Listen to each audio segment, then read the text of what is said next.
దొగుమాటి వెంకటకృష్ణారెడ్డి అను నేను సభ్యునిగా ఎన్నికైనందున శాసనం ద్వారా నిర్మితమైన భారత రాజ్యాంగం పట్ల నిజమైన విశ్వాసం, విధేయత చూపుతానని, భారతదేశ సార్వభౌమాధికారాన్ని, సమగ్రతను కాపాడుతానని, నేను స్వీకరించబోయే కర్తవ్యాన్ని శ్రద్ధాశక్తులతో నిర్వహిస్తానని దైవ సాక్షిగా ప్రమాణం చేస్తున్నాను.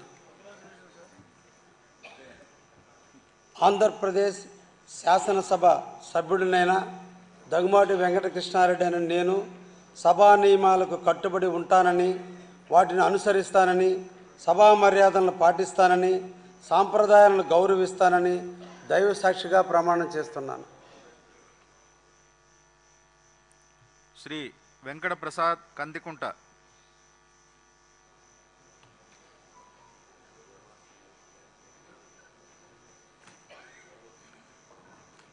కందికుంట